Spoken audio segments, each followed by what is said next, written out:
السلام عليكم ورحمة الله وبركاته. دمان bulshooyinka Soomaaliyeed ee ugu xiran dhan walba midiyahan iga xiran soo dhawaada muuqaal cusub insha Allah bil kariim. Muuqaalkan waxaan idinku faahfaahin doonaa dhul wax badan ay weydiiseen balse Ilaahay uu suurto geliyay inaan idinla soo wadaago xilligan oo aan idinkaga warbixiyo idin sharaxo. Waxaa joognaa saataqaanaan waxaa la oran karaa dhanaane amaba jasiiro dhulka ay ku leedahay Hormuud. Elayaasha waaweyn oo aad u jeedaan waa elayaasha Hormuud meeshaan ay ku ogyihiin.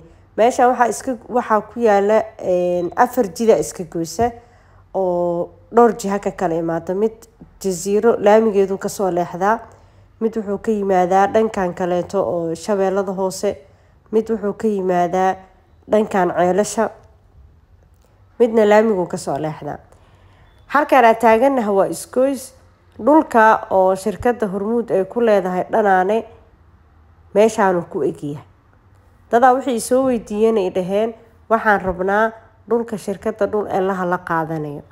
Waxaan meeshaan marka ka haynaa 100 boos oo meela 50 boos oo meela 20 boos adiga qof walba tabartiisa. Horta hal boos iyo laba boos dhulkaan ma loo gadaa. waan idin fahansiinayaa sababaha aan loogu gadeynin. waa idin sharaxaya. waxaan kaloo idin sharaxi doonaa dhulkan masaafada uu dhan yahay macnaha inta uu deegaanka u jiri karo. anoo waliba qiyaas samaynayo oo aanan idin dhahaynin macnaha intaasoo bidabt u jira ma idin oran karo. laakiin qiyaas baan samaynaya. taa meesha aan tagay qiyaas baan idinka siinaya. hadaa maqashaan jasiiro dhanaane maskaxdaada ha ku soo dhacdo inaad joogtid Shabeellada Hoose. ha u qaadanin jasiiro gobolka Banaadir inaad joogtid. gobolka Banaadir ma joogtid waa ka baxday. gobolada Soomaaliya meel ka mid ah joogtaa ka soo qaad. macnaha sidaa aamin waxaa cajiib ah dadka markaa runta u sheegto inaysan qancaynin laakiin haddaad been u sheegto inuu been ka qaadanayo.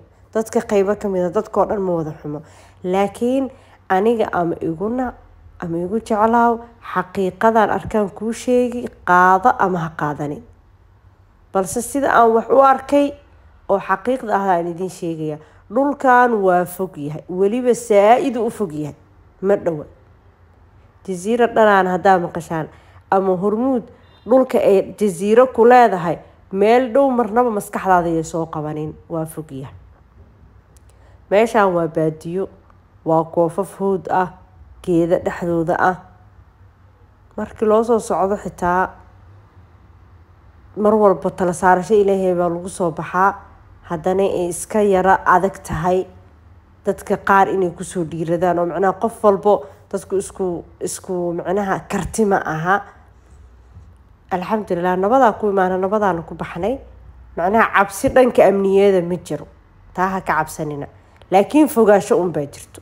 waxaa ku soo talagalay inaad biyahaaga hore u soo qaadato lacala hadduu oonku qabto inaad tukato inaad salaadahaaga soo weysaysato si aad salaada markay ay kuu soo gasho aad tukato. macnaha waxaan rabaa inaan xaqiiqada idin sheego. waa qanci waayeen dadku. qof wuxuu ku leeyahay waa meel la tegi karo jasiiro waaye intaasaa la gadaa kan waay.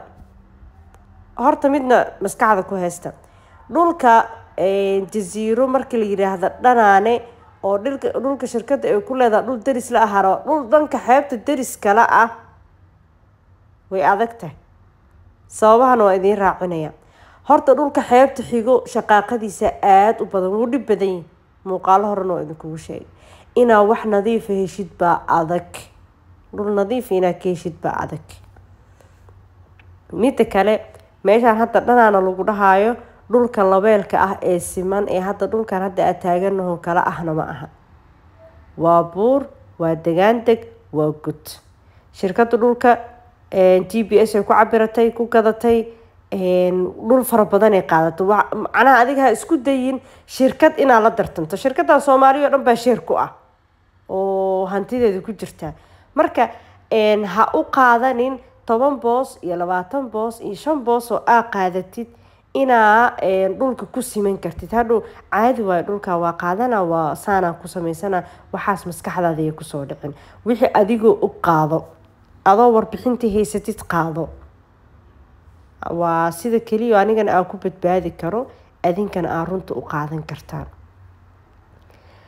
meesha aniga hadda aan joogo dhinaca xeebta maaha waa dhinaca bariga dhulka shirkadda meeshuu ku eg yahay baan idin iri xeebtuu kasoo bilowdaa 10 kilomitir ee xeebta ka haystaan wuu soo degtaa 200 kun oo boos iyo wixii ka badan weeyaan waa dareemi kartaan dhulka marka meeshuu ku dhamaado bariga uga dhamaado dhul eelaha la qaadanayo ama dhulkaas deris la ah waa idin kor keenay waxaan idin kor keenay waliba dhul nadiif ah oo labeel ah oo siman goofa nadiifa sumcadooda iyo wixii yihiin la yaqaano dhulkan shabeellada hoose oo dhan waa dhaxal koob iyo sugnaan dadka dhaxal koob iyo sugnaantana wax badan horta cashiro badan idin harsan oo muhiim ah in idin sharaxo saa ku fahantaan dhaxal koob iyo sugnaan waxa la yiraahdaa dhulku marka uu wato gooflihii warqadihii uu goofka milkiyadiisa ku yeeshay ninkan gooflo waaye laakiin suu ku yeesha dhulkan macnaha maanta anigaba inta meel soo istaago waa dhihi karaa goofla ah laakiin ligama qaadanayo waay maxaa aniga iyo farqiga aniga iyo ninkan noo dhaxeeyo muxuu yahay waa inuu la yimaado cadeymo ah afarta goof ee dhinacyada ka xigo dadka leh ama odayaal ha ahaadaan ama maamooyin ha ahaadaan dadka goofahaas leh asal ahaanta u leh in ay marqaati ka noqdaan ninkan dhulkan inuu asileeyahay leanna goofla waxaa loo leeyahay dadkan goofaha loogu aaneynayaa qarni bay degan yihiin waa dad macnaha meesha deganaayo weligood deganaayeen dhulna sharciyan dadka nooleystay ee meesha degan baa leh ayagaa loogu yimid ayagaa iskale leanna intaasoo sane kusoo tacbayeen kusoo noolaayeen cidu kama qaadi karto marka haddii gooflayaashaas deriska la ah ay sugaan ay yiraahdaan ninkan ama qofkan nin inaa ku xurub ha ahaado goofkan asaga iskale marqaatiyaana ka nahay suulashooda inay saaraan goofka magaciisa abtiriskiisa in la helo dadka uu kasoo askuma asalka in la helo markaa kadib in la diyaariyo dukumiinti dhammaystiran dan dadkan hadeertaan goofka aakhirka ah oo taagan oo hadda markii la sharciyeynayo joogaan odaygaasoo kaleeto oo mas-uuliyadda goofka iska leh inta owlaad uu dhalay inta reer uu leeyahay waxaasoo dhan in lagu xuso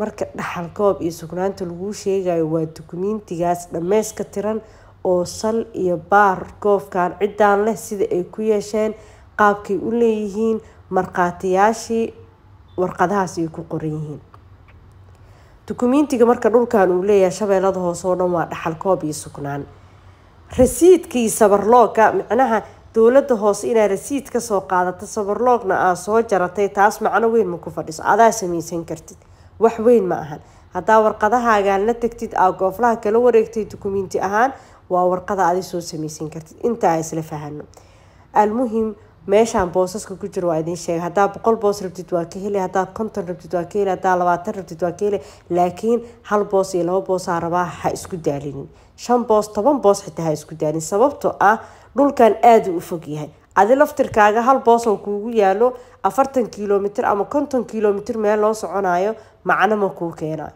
inaa ku gadatid lacagta inta kordhisatid mid magaalada kuugu dhawaa kaaga fiican dhulkan waa fog yahay waxaa laga yaabaa hadaa dhahno gobolka Banaadir oo kaleeto inuu 40 iyo dhowr kilomitir u jirsado inuu 50 kilomitir u jirsado hadaa dhahno ceelasha laga soo aado 20 iyo abaf kilomitir inuu u jirsado dhulkan oo shirkadda ay leedahay eelayaasha la qaadanaya wixii dhanka bariga ka soo xigan weeyaan waa dhul siman nadiif ah dhul ahaan aad u qurux badan taagaho siman cilad iyo ceeb aan lahayn kaliya waa u fog yahay boosaskan halkii boos waxaa lagu rabaa lacag dhan $550 waana fog yahay ku talagal waa diyaar aan waxa kuula taaganahay xaqiiqdan inaan kuu sheego dhulkina kuu maalgeliyo adoo xaqiiqada og maal gasho qaado adoo laakiin waxba ogeyn malo muuqaalka dhammaystiranin inta ka boodboodid hadhowdii boontiga rasmiga ah markaa ka tagtid anaha igu eedeen qofka markuu soo waco muuqaalka ma daawato ma dhamaystirato ma ku qanacday haa diyaar waay war kale mana dhaxmaray leana time uma haayo inaa waxaan aan muuqaalka ku sharaxayo dhan adi hadana kuugu sii sharaxo leana Soomaaliya oo dhan shaqo iga sugayso waa ku maasantihiin taageerada garab istaaga walaaltinimada waalidnimada dhammaantiin ay muujiseen anigan Ilaahay waxa ka rajeenayaa إنه يوافجيه وحا وناكسن انت حنا إله وقبته. شكرا لكم والسلام عليكم ورحمة الله.